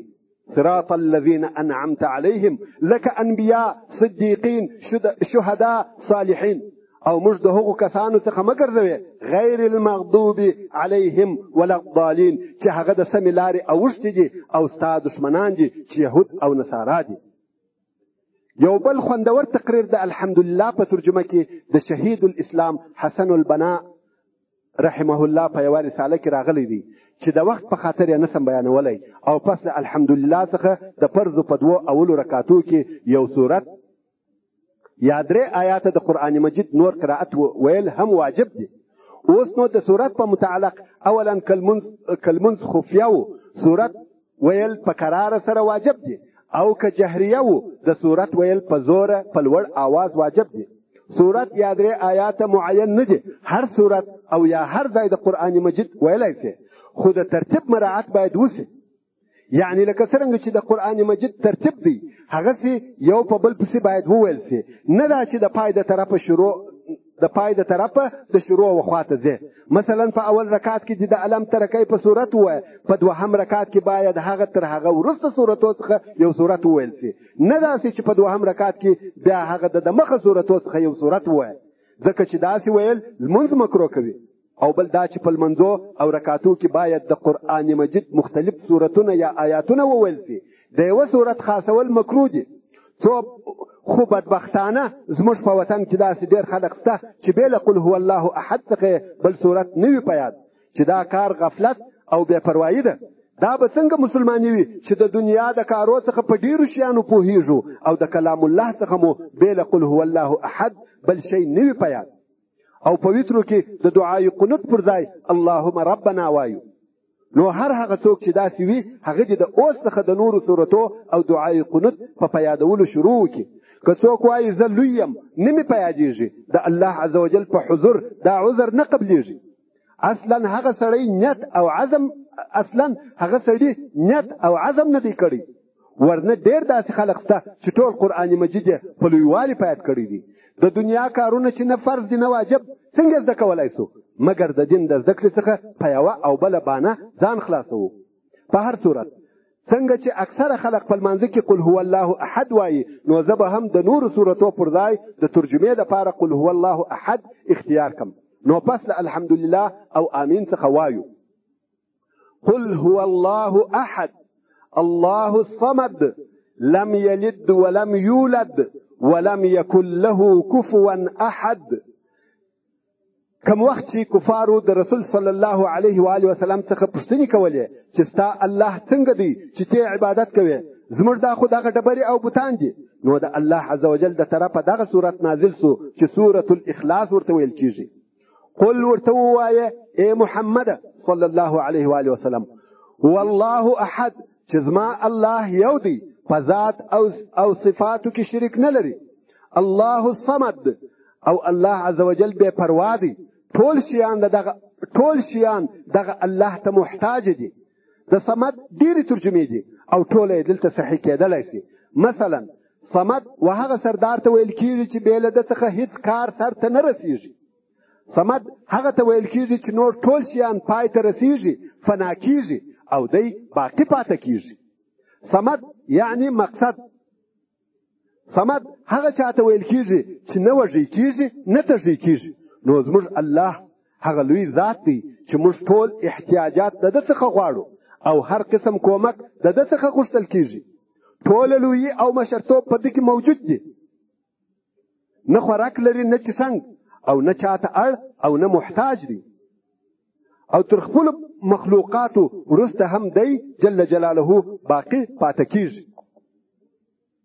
لم یلد هیڅوک یې نه دی زیږولی، ولم یولد او د هیڅ چا څخه نه دی زیږېدلی. یعنی نه څوک د ده جل جلاله اولاد دی او نه دی د چا اولاد دی. چې په دغه سره هغه فاسدې عقیدې رد شوې کوم چې وایي مسیح عیسی علیه السلام یا عزیر علیه السلام د الله عز وجل زامن دي، العیاذ بالله، او یا ملائکه د الله عز وجل لوڼې دي، العیاذ بالله. او دا هم رد شوه چې څوک وایي عیسی علیه السلام العیاذ بالله په خپله خدای دی، ولی هغه د حضرت مریم څخه زیږېدلی دی او الله عز وجل د هیڅ چا څخه نه دی زیږېدلی. ولم یکن له او نسته دغه الله لره کفوا سیال احد هیڅوک. الله عز وجل لره هیڅوک سیال او برابر نه دی. پس له صورت څخه د الله اکبر په ویلو سره رکوع ته ځم. ویل د الله اکبر سنت دی او تکبیر هم کوتا ویل کیږي، په اول او آخر کې به نه اوږدوي. په رکوع کې لاسونه پر زنګنو ایښول کیږي، ګوتې به خلاصې نیسي او د زنګانه سترګه یا کوړۍ به په نیسي. په رکوع کې ملا برابره اواره نیول کیږي او سر به هم د ملا سره برابر نیسي. نه به دې جګ نیولی وي او نه به دې ځړولی وي. رکوع په خپله فرض ده او 3 واره تسبیح ویل سنت دی، زیات تر 3 واره ویل مستحب دی. د رکوع تسبیح سبحان ربی العظیم دی. سبحان پاک دی، پاکی دی وی، ربی العظیم زما لوی رب ته. او هغه څوک چې ضا په ځای وایي هغه د عظیم پر ځای باید کریم ووایي. پوره او آرامه رکوع به وکړي او بیا د رکوع څخه د سمع الله لمن حمده په ویلو سره راپورته کېږي. اوس نو که د لمونځ په جماعت و امام وایي سمع الله لمن حمده او مقتدی به وایي ربنا ولک الحمد، او که دې یوازې لمونځ کاوه نو دواړه به ته وایه. د دغه جملو ویل سنت دي او ترجمه یې داسې ده: سمع الله لمن حمده. اصلا د سمعه ترجمه اوریدل دي، خو دلته یې ترجمه په قبلولو سره کیږي. او په لمن کې لام حرف جر دی، مجرور یې محذوف دی چې هغه لحمد من حمده دی. نو ترجمه یې داسې کیږي چې قبول کړي الله حمد د هغه چا چې د ده حمد یې ووایه. سمع الله لمن حمده، قبول کړي الله حمد د هغه چا چې د ده حمد یې ووایه، چې دا ویل پر امام دی. او دغه جمله د حمد ویلو د تشویق او ترغیب دپاره ده، یعنی حمد ووایه. نو خود مقتدیان په جواب کې وایي ربنا ولک الحمد، یعنی ای زموږ ربه تعالی ردی حمد وي. او دغه جمله پر درې قسمه ویل کېدلی سي. اول ربنا لك الحمد، دوهم ربنا ولك الحمد، دریم اللهم ربنا ولك الحمد. اوس چې د رکوع څخه راپورته سوې سم او آرام به ودرېږي. د رکوع او سجدې په مابین کې آرام درېدل چې قومه ورته وایي، او بیا د دوو سجدو په مابین کې سم آرام کښېنستل چې جلسه ورته وایي واجب دي، حتی څوک یې فرض بولي او څوک یې سنت بولي. مقصد د رکوع او سجدې په مابین کې سم آرام درېدل او بیا د دوو سجدو په مابین کې آرام کښېنستل د لمانځه د پوروالي دپاره حتمي او ضروري دي. ورونو په لمانځه کې سمه او آرامه رکوع او بیا سم درېدل او بیا آرامه سجده کول او بیا د دوو سجدو په مابین کې آرام کښېنستل دا هغه شیان دي چې لمونځ په لمونځ کېږي. که د لمانځه دغه شیان صحیح او پوره نه وه هغه ته لمونځ نه ویل کېږي. حتی رسول صلی الله علیه و آله وسلم لمونځ نه دی بللی. حدیث شریف دی چې رسول صلی الله علیه و آله وسلم په مسجد کې ناست و، یو اعرابي راغی، اول یې لمونځ وکړي او بیا رسول صلی الله علیه و آله وسلم ته ورغی ویل السلام علیک یا رسول الله. رسول صلی الله علیه و آله وسلم ورته ویل ورسه لمونځ وکړه، تا لمونځ نه دی کړی. سړی ولاړ سو، بیا یې لمونځ ادا کړي. بیا رسول صلی الله علیه و آله وسلم ته راغی. رسول صلی الله علیه و آله وسلم بیا ورته ویل قم فصلی انک ما صلیت، یعنی ولاړ سه لمونځ وکړه، تا لمونځ نه دی کړی. هغه سړي بیا لمونځ ادا کړي، خو په آخر کې د لمانځه په کولو پوه کړي. ورونو دغه سړي څه قسم لمونځ کاوه چې رسول علیه صلات وسلام به ورته ویل چې ولاړ سه لمونځ وکړه، تا لمونځ نه دی کړی. حال دا چې دغه سړي دوه درې واره لمونځ ادا کړي. دغه سړي په لمانځه کې آرامه رکوع او سجده نه کول، او بل یې قومه او جلسه نه کول چې هغه د رکوع او سجدې په مابین کې سمه ولاړه ده او د دوو سجدو په مابین کې آرامه ناسته ده. خو بدبختانه دغه قسم لمونځ زموږ په وطن کې ډېر رواج لري. نو که غواړئ چې لمونځونه مو پوره او صحیح سي د دغو شیانو باید خاص مراعات وسي. ښه، پس له آرام درېدلو څخه د تکبیر په ویلو به سجدې ته ولاړ سي. په سجده کې پزه او تندی، پښې، لاسونه او زنګنونه پر مځکه ایښول کېږي. مخ به د دوو ارغو په مابین کې کښېږدي چې لاسونه دې د غوږو پر برابري وي. د پښو د ګوتو سرونه به د قبلې و طرف ته وي. بازوګان به دې د بغلو څخه لرې وي. مړوندونه به پر مځکه نه ایږدي او نس به د ورنو څخه پورته او لوړ ونیسي. مګر هو دا قسم سجده د نر دپاره ده.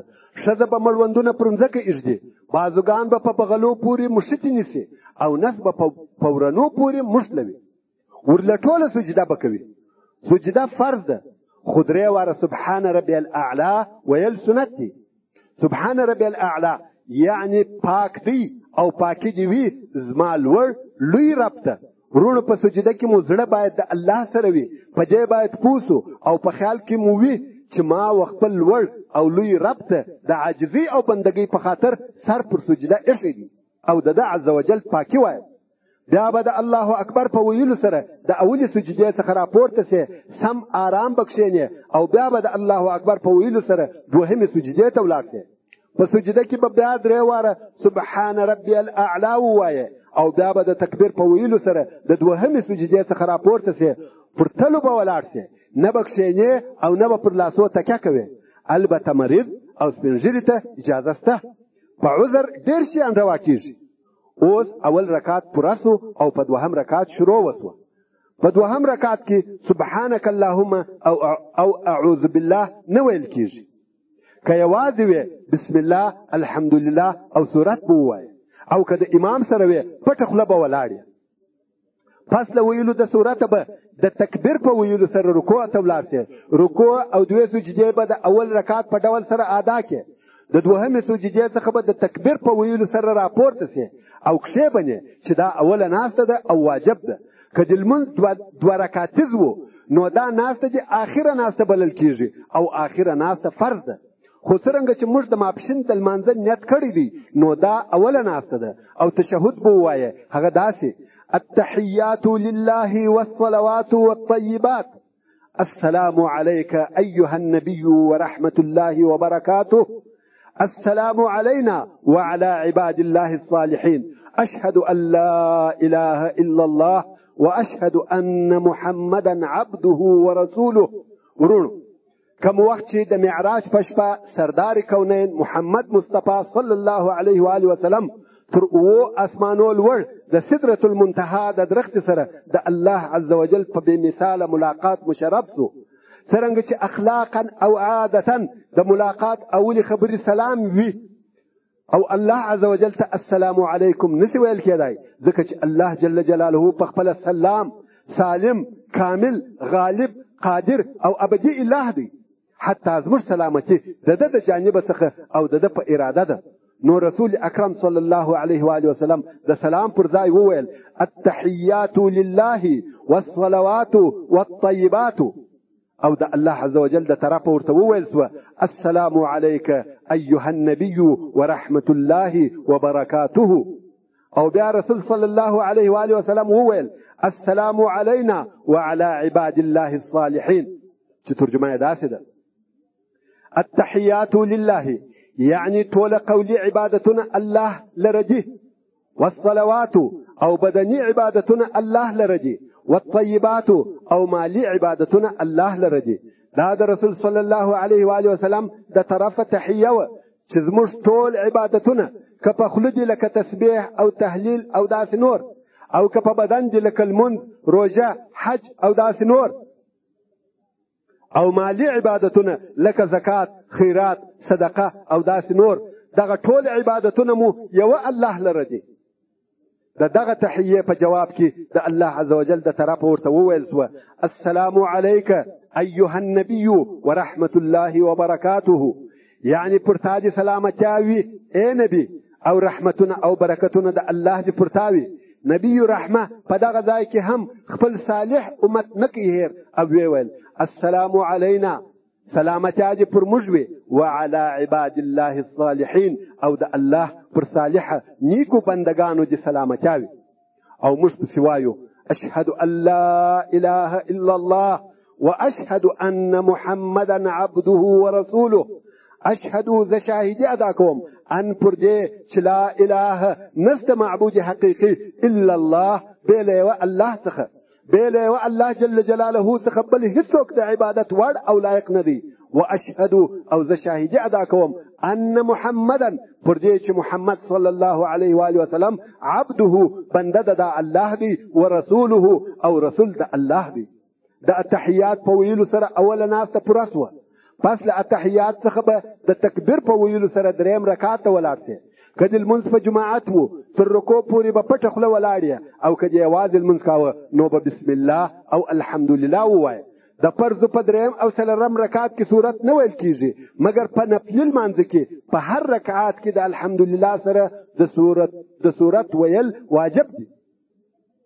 نو په دریم رکعت کې چې د الحمدلله وویل د تکبیر په ویلو سره به رکوع ته ولاړ سې. یوه رکوع او دوې سجدې به د هغه اولو رکعتو په ډول وکړې. د دوهمې سجدې څخه به د تکبیر په ویلو سره څلورم رکعت ته ولاړ سې. څلورم رکعت هم د دریم په ډول سره کیږي، او بیا به د تکبیر په ویلو سره رکوع ته ولاړ سې. رکوع او دوې سجدې به ادا کې. د دوهمې سجدې څخه به د تکبیر په ویلو سره راپورته سې او کښې بنې چې دا آخري ناسته ده او فرض ده. تشهد ویل پکښې واجب دي. پس له ویلو څخه د التحیاتو به پر رسول صلی الله علیه و آله وسلم درود ووایه چې هغه داسې ویل کیږي اللهم صل على محمد وعلى آل محمد كما صليت على إبراهيم وعلى آل إبراهيم إنك حميد مجيد. اللهم بارك على محمد وعلى آل محمد كما باركت على إبراهيم وعلى آل إبراهيم إنك حميد مجيد. او ترجمه داسې ده اللهم صل على محمد، الهي پر محمد صلی الله علیه و آله وسلم نزول د رحمت وکړي، وعلى آل محمد او پر آل اولاد د محمد صلی الله علیه و آله وسلم نزول د رحمت وکړي. کما صلیت لکه څرنګه چې تا نزول د رحمت کړی دی علی ابراهیم وعلى آل ابراهیم، پر ابراهیم علیه السلام او پر اولاد د ابراهیم علیه السلام. انك حمید مجید، بشک چې ستا تعریف کړه سوی دی مجید او تلوی خاوند د مجد او بزرګیه. اللهم بارك على محمد وعلى آل محمد، الهي برکت کښېږدې پر محمد او پر آل د محمد کما بارکت علی ابراهیم وعلى آل ابراهیم لکه څرنګه چې تا برکت ایښی دی پر ابراهیم علیه السلام او پر آل د ابراهیم علیه السلام انک حمید مجید بېشکه چې ته یا ستا تعریف کړه سوی دی لوی دغه درود ویل سنت دی او پس له دروده به دعا کوي چې هغه اللهم ربنا ویل کیږي په آخر کې د لمانځه د مخه تر سلام دعا کول سنت دي او یوازې اللهم ربنا ویل لازم نه دي هر معصوره دعا ویل سنت پر ځای کوي خو په موږ کې مشهوره دعا اللهم ربنا ده چې جامعه او کامله دعا ده نو به ووایه اللهم ربنا آتنا فی الدنیا حسنة وفي الآخرة حسنة وقنا عذاب النار ترجمه اللهم ربنا اے الله رب زموږ آتنا راکه و مشته فی الدنیا په دې دنیا کې حسنة ښه ژوند ښه نعمتونه وفي الآخرة او په آخرت کې حسنة ښه ژوند او نعمتونه وقنا او موږ وساتې عذاب النار د اور د عذاب څخه یعنی الهي زموږ رب په دې دنیا کې ښه او شادي راکې او په آخرت کې ښه او شادي راکې او د اور د عذاب څخه مو وساتې پس له دعا څخه اوس نو لمونځ خلاص او د هغه څخه خروج فارغه کېدل فرض دي خو دغه خروج په لفظ سره د سلام واجب دي چې وایه به السلام علیکم ورحمة الله د سلام سره راسته او چپه طرف ته کتل سنت دي اوس نو لمونځ خلاص او دا د لمانځه د ادا کولو طریقه وه او دا خو نور ښه درته معلومه ده چې فرض لمونځونه پنځه دي د سهار لمونځ 2 رکعاته فرض دي که لمونځ په جماعت و قرائت په زوره ویل واجب دي او که دې یوازې لمونځ کاوه اختیار لري که په زوره وایه که قرار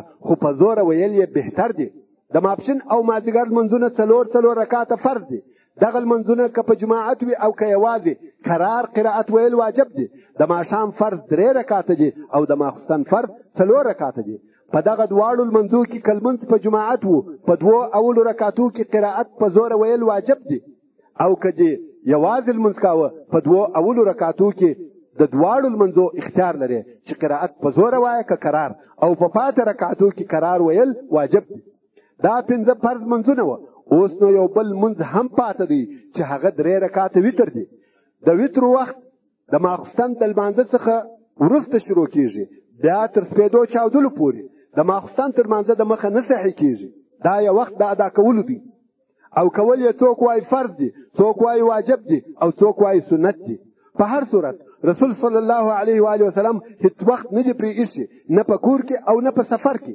که چا په قصد یا په هیره سره پرېښول قضا راوړل یې واجب دی او وتر 3 رکعاته لمونځ دی اول 2 رکعاته د هغه ذکر سوي لمانځه په مثل کېږي کم فرق پکښې نشته یعنی د وترو نیت به وکړې په اول رکعت کې سبحانک اللهم اعوذ بالله بسم الله الحمد لله او سورت ویل کېږي پس له رکوع او 2 سجدو څخه به په 2م رکعت کې بسم الله الحمد لله او سورت ویل کېږي او پس له رکوع او 2 سجدو څخه به کښېنې چې دا اوله ناسته ده پس له ویلو څخه د تشهد د تکبیر په ویلو سره به 3م رکعت ته ولاړ شې په 3م رکعت کې بسم الله الحمدلله او سورت ویل کېږي د سورت تر ویلو وروسته به د تکبیر په ویلو سره لاسونه تر غوږو پورې پورته کړې او بیا به بیرته لاسونه تر نامه لاندې ونیسې او دعای قنوت به ووایې دعای قنوت قرار ویل کېږي ویل د دعای قنوت واجب دی که د چا هیر سوه او رکوع ته ولاړي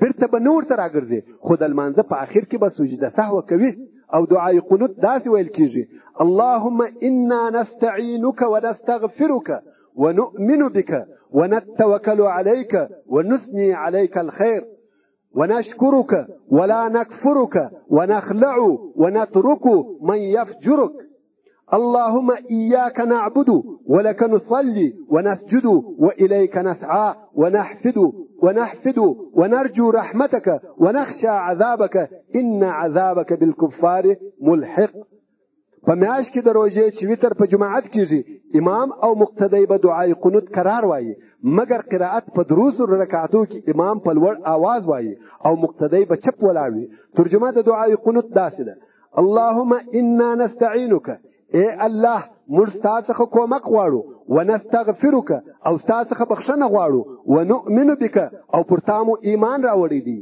او راوړو یې ونتوکل علیک اعتماد او توکل پر تا کوو او پر تا دی ونثني عليك الخير او ستا ښه حمد او ثنا وایو ونشکرک او موږ ستا شکر ادا کوو ولا نکفرک او ستا د نعمتو کفران پټوالی نه کوو چې ستا ناشکري وکړو یا ستا څخه انکار وکړو او یا شریک درته ونیسو العیاذ بالله ونخلعو جلا کوو نافرمانی کوو ځینې بېزاره کیږو ونترکو او پرېږدو من هغه څوک یفجرک چې ستا نافرمانی کوي نو ونخلعو ونترکو من یفجرک یعنی هغه څوک چې ستا نافرمانی کوي موږ د هغه څخه بېزاره یو امر یې نه منو جلا کوو او پرېږدو یې اللهم ایاک نعبدو ای الله خاص تا لره او خاص تا عبادت کوو ولک نصلي او خاص تا لره لمونځ ادا کوو ونسجدو او خاص تا لره سجده کوو والیک نسعى سعی کوشش کولو ته وایي سعی تک کولو ته وایي نو والیک نسعى یعنی ستا و طرف ته درځو او یا ستا د رضا د حاصلولو کوشش کوو ونحفدو او ستا و خدمت ته حاضر او تابع یو ستا و خدمت ته تلوار کوو ونرجو رحمتك او ستا د رحمت امید لرو ونخشى عذابك او ستا د عذاب څخه بیریږو ان عذابك بشک چې عذاب ستا بالکفار ملحق وکافرانو ته ورسیږي په کافرانو پورې مشتي دي ورونو دا د دعای قنوت ترجمه او الله عز وجل زموږ او ستاسې عقیده او عمل د دغه دعا سره موافق او برابر کی دغه دعا خو وایو که مو عمل او عقیده هم دغسې سي نو به پاک سوچه مسلمانان راڅخه جوړ سي ولې د دعا ترجمه په خلص ډول سره داسې ده ای الله موږ فقط ستا څخه کومک غواړو او ستا څخه بخښنه غواړو او پر تا مو ایمان راوړی دی او پر تا توکل کوو او پر تا ثنا وایو ستا حمد او صفات بیانوو او ستا شکر ادا کوو ناشکري نه کوو او ستا نعمتونه نه پټوو جلا کوو او پرېږدو بېزاره کیږو د هغه چا څخه چې ستا نافرماني کوي هغه که حاکم وي که قریب وي یا الهي خاص تا لره عبادت کوو او خاص تا لره لمونځ کوو او خاص تا لره سجده کوو او ستا د رضا دپاره تګ یا کوشش کوو ستا په خدمت طاعت عبادت کې تلوار کوو ستا د رحمت امیدوار یو او ستا د عذاب څخه بیریږو بېشکه چې ستا عذاب و کافرانو ته ورسېدونکی دی ورونو دا د دعای قنوت ترجمه او پس د ویلو څخه بیا د تکبیر په ویلو سره رکوع ته ولاړ سې او بیا به دوې سجدې وکړې د دوهمې سجدې څخه چې راپورته سوې دا آخرین ناسته ده کښېبنې تشهد درود او دعا به ووایه سلام به وګرځوې نو 3 رکعاته وتر ادا سوه اوس نو موږ نور منځونه هم لرو چې هغو ته سنت مؤکده ویل کیږي او هغه په یوه شبه روز کې 12 رکعاته دي ځکه رسول صلی الله علیه و آله وسلم فرمایي که چا پر 12 رکعاتو سنتو همیشهتوب وکړي الله عز وجل به هغه لره په جنت کې کور ور جوړ کړي چې هغه 12 رکعاته دغه سنت دي چې موږ د فرضي لمنځو سره په تقسیم ادا کوو او رسول صلی الله علیه و آله وسلم په دغه طریقه ادا کول چې هغه د سهار تر لمانځه د مخه 2 رکعاته دي بل 4 رکعاته د ماپښین تر لمانځه د مخه ادا کیږي او 2 رکعاته هم وروسته کیږي او بل د ماښام تر لمانځه وروسته 2 رکعاته کیږي او بیا 2 رکعاته د ماخوستن تر لمانځه وروسته کیږي چې دا ټول هغه 12 رکعاته پوره کوي او په دې ټولو کې بیا هغه 2 رکعاته چې د سهار تر لمانځه د مخه کیږي ډیر مؤکد دي او بیا هغه 4 رکعاته چې د ماپښین تر لمانځه د مخه کیږي دا 12 رکعاته سنت دي نور نوافل نو ستا خوښه ده هر څونه چې زیات نفلونه کوي هغو نه ګټې مګر هو په 3 وختو کې لمونځ مکروه دي چې هغه د لمر ختلو سره د لمر لوېدلو سره او بل په غرمه کې چې لمر پر سر ولاړ وي په دغه وختو کې نه باید فرض نه سنت او نه نفل وسي په دغه وختو کې لمونځ د جنازې او سجدې تلاوت هم باید ونسي فقط د هغې ورځې د مازدیګر لمونځ که د یو چا څخه ځنډېدلی وي د هغې ورځې د لمر لوېدلو سره باید وکړي که څه هم وخت د کراهت وي ولې چې لمونځ د وخت د کراهت په خاطر باید نسي قضا او د الله عز وجل څخه به د دغه تاخیر په سبب بخښنه غواړي څرنګه چې په پته کې لږ ځای خالي پاته دی بعضې ضروري مسایل به بیان کړو هغه مسلې چې په لمانځه کې ډېرې پیښیږي پوښتنه که یو سړی په 3 رکعتیز یا 4 رکعتیز لمانځه کې د اولې ناستې څخه خطا وتی ولاړ او بیا ورپه یاد سوه چې ناسته مې نه وکړه هغه به څه کوي؟ جواب: د دغه سړي حال ته دې وکتل سي، که په داسې حال کې ور په یاد وه چې دی د ناستې و حال ته نږدې و، کښېبني التحیات دې ووایي او نور لمونځ دې پوره کړي، سجده سهوه دې هم نه کوي.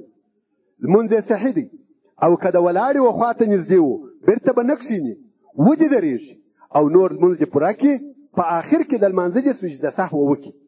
پوښتنه: که د آخري ناستې څخه یو څوک خطا وتی او ولاړ سو، ناستې نه وکړه، سیده ولاړ سو او بیا یې ور په یاد سوه، هغه به څه کوي؟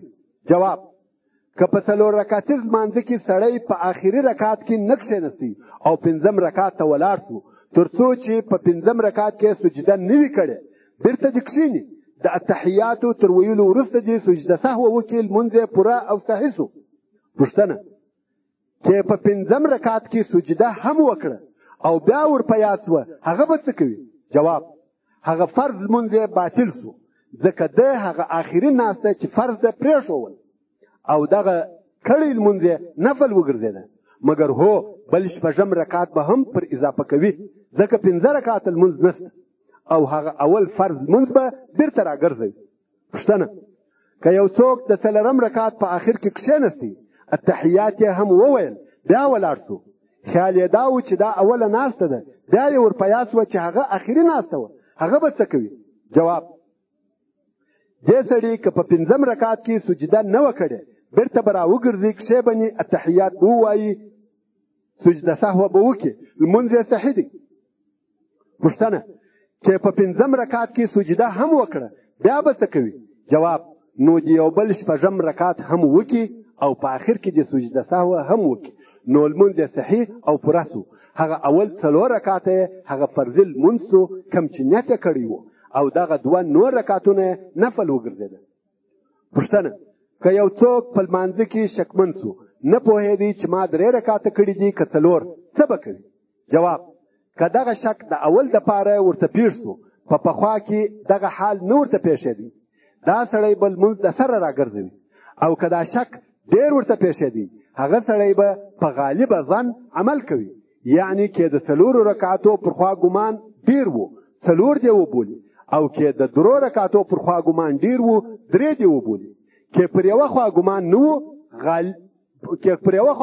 نه و غالبه، نو دې پر هغه یقیني طرف نور لمونځ پسې پوره کړي چې هغه د لږ طرف دی. ولې؟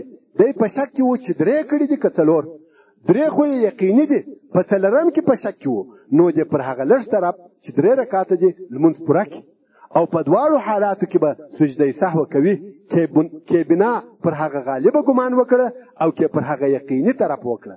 مګر هو، په هر هغه ځای کې چې هغه ځای د ناستې وي، هلته به کښېني. د دغه خبرې د پوهېدلو دپاره یو مثال پکار دی. هغه داسې: یو سړی په 4 رکعتیز لمانځه کې شکمن سو چې دا مې اول رکعت دی که 2م، نو دې پر هغه غالبه ګمان نور لمونځ پسې پوره کړي. که ګمان و یوې خوا ته نه و غالبه، بیا دې پر هغه لږ طرف نور لمونځ پسې پوره کړي، یعنی اول رکعت یې وبولي، او په دغه اول رکعت کې به کښېني، التحیات یې ووایي. ولې؟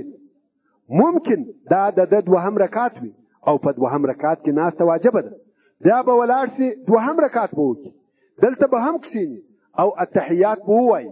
ولې؟ ځکه دا رکعت موږ د 2م رکعت وبلی، بیا به ولاړ سي، 1 رکعت لمونځ به وکړي، بیا به کښېني، التحیات به ووایي. ولې؟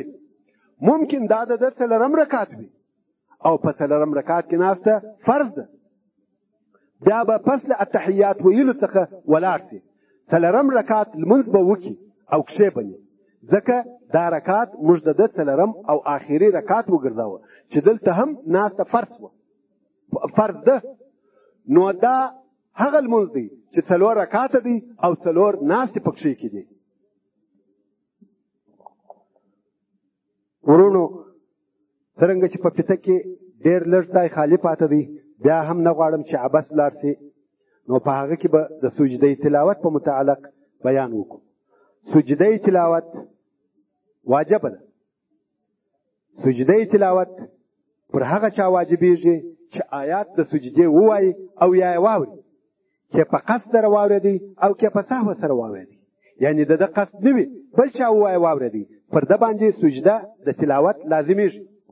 سجده تلاوت یو سجده ده او په هغه سجده کې ویل کیږي سجد وجهي للذي خلقه وشق سمعه وبصره بحوله وقوته فتبارك الله احسن الخالقين. دغه دعا په سجده تلاوت کې ویل کیږي او سجده تلاوت یا آیاتونه د سجده تلاوت 14 آیات دي په قران مجید کې چې هغه په سوره اعراف، سوره رعد، سوره النحل، سوره الاسراء، سوره مريم، سوره الحج، سوره الفرقان، سوره النمل، سوره الف لام میم السجده، سوره صاد، سوره حامیم السجده، سوره النجم، سوره الانشقاق، سوره العلق کې راغلي دي. ورونو د لمانځه مسایل ډېرې زیاتې دي او د هغه دپاره ان شاء الله که وخت وو او ژوند باقي وو جلا به نورې پتې ټیپ سي په آینده کې چې په هغه کې دغسې قسم مسایل د لمانځه وي چې یو لمونځ کوونکي ته پیښیږي. وما توفیقي الا بالله والصلاة والسلام على خير خلقه محمد وآله وأصحابه وأهل بيته أجمعين. والسلام عليكم ورحمة الله وبركاته.